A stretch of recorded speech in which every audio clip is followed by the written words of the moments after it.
皆さんこんにちは。僕のビデオ日記へようこそ。楽しんでください。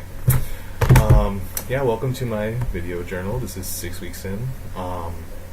My friend Erica suggested that I should open these journals with Japanese since I've been here for 6 weeks and should be able to welcome you all here in the language of Nihongo.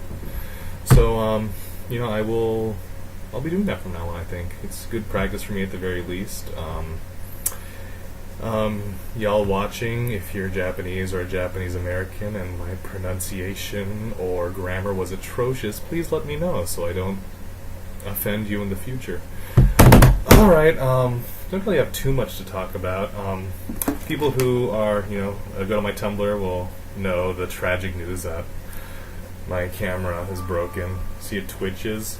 See, up, twitch, twitch, twitch, twitch, up, twitch, twitch.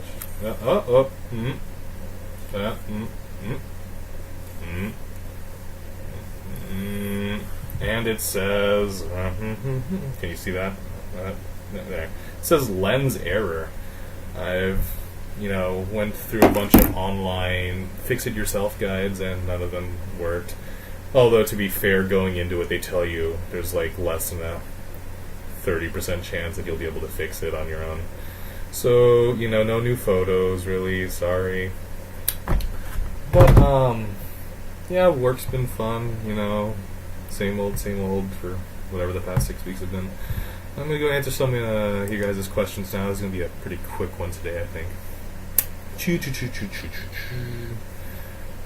Quan asks, how has Japan prepared for the next sighting of Godzilla? Technologies, procedures, dances, etc. My friend Quan, do you watch Godzilla films? I've watched about 7 or 8 in the past 6 weeks, and if I've learned one thing, it's this. You can't really prepare for Godzilla. You can get the entire Japan National Guard with a bunch of lightning lasers attached to random semi-trucks, but the end result's the same. Failure. You can't stop Godzilla. He is an unstoppable force of nature. A force of nature created by man-made nuclear radiation, but a force of nature all the same. So, to answer your question, they've done nothing, because they really can't do anything about Godzilla. Next. Andrew asks, are you prepared for an emergency? What is your course of action for a natural disaster? Does your emergency kit have a helmet? Do they have Chinese fire drills in Japan? I will address each of these questions in order. Are you prepared for an emergency? Not really, no. What is your course of action for a natural disaster? Probably to copy all the Japanese people around me. That's what I'll do. Does your emergency kit have a helmet? I don't have an emergency kit. Do they have Chinese fire drills in Japan? No, but they do have Japanese fire drills. I'm sorry, to answer your question, I have no idea. I haven't seen that yet, no. Alright. I'm just breezing through these today. Devin asks, what are the living accommodations like? Well, Devin, if you go ahead and go through my Tumblr or even my YouTube page, you'll find a video tour of my apartment. But, in a more broad sense, my living accommodations are pretty nice. I'm able to sleep comfortably with a nice air conditioning system that doubles as a heater. One complaint I haven't experienced this yet, but my coworker who lives right over there, literally right behind that wall, he's telling me that the Japanese don't really do the whole insulation thing, so apparently when winter rolls around, the temperature outside is the temperature you have inside your apartment. So I'm going to be over-dependent on the heater. That's only going to heat up one room, because it's a room heater in this room. And thick blankets. Now, I'm a man who loves the cold. I love winter, but generally have been spoiled by, insulation. The reason the Japanese don't really do that is totally different than the States. So, in the States, when you build a house or a building of any sort, you build it to last. So, the next generation can use that house, or you could sell that house. They don't do that in Japan. In Japan, buildings are built to last 20 to 30, maybe 40 years would be pushing it, but it lasts about 30 years. So insulation is kind of an expensive long-term commitment, so they don't really do that here in apartments. Most houses are not built to last. Apartments never are. The only exception are like commercial buildings, those are built to last because hopefully your company won't die in 30 years. But yeah, so that sounds like a flawed mindset and a wasteful one, and it kind of is, but they're really good about, one, recycling, and two, it's actually really good for the construction market. Even in a recession, houses are going to need to be demolished and houses are going to need to be rebuilt.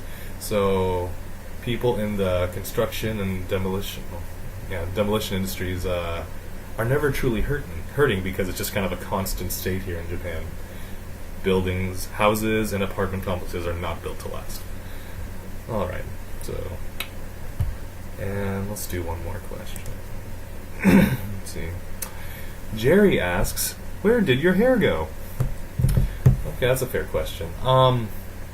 So, some of you may not have known me before this point. That's a lie. All of you guys are people I knew in California, probably. About 3 months ago, I cut my hair. They were able to make 2 wigs out of it, and they were able to give that to, I believe, 1 kid with cancer and 1 with alopecia. Alopecia is a condition where you don't grow hair on your body anywhere. So, neck down, it's pretty sweet, but I mean, they're bald. Which is especially, tough for girls because, no one wants to be Sinead O'Connor. But yeah, so I got a wig. So she got a wig for that, and that's, pretty good. So yeah, that happened about 3 months ago. Why did I do it? Honestly, I'd been sick of my long hair for about a year and a half at that point, but I was just really afraid of change. I was really afraid of committing to it.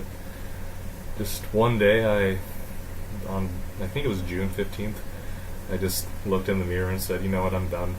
So I went to a barber a friend of mine named Brittany recommended, and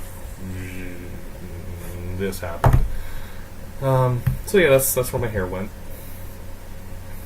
Do I miss it? Kinda. It'll grow back soon enough, I'm sure. I don't know if I really want it back, to be honest. It's not like I play in metal bands anymore anyway. So, alright. That was what, 1, 2, 3. Did 4 questions today. Go me. Also, I think someone asked, what's your favorite drink that I've discovered over here? Yeah, it's this thing. It's called Calpis water. Calpis is the brand. No, not cow piss. Calpis, or Calpisu, is probably how they say it here. I don't know. I've never really talked to anyone about this drink. But, yeah, it's really delicious. It's kind of just like this,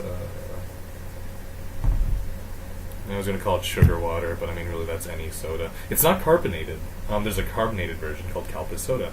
Calpis water is literally just a sweet little beverage, and it mixes pretty well with whiskey. And that is how I am probably going to keep warm in the winter. Well, alright. I think that's going to be it for tonight, or today, wherever time you're watching this at. So yeah, alright, I'm going to sign out. Love from Japan. Hope to see you all at some point in the future. Alright, toodles.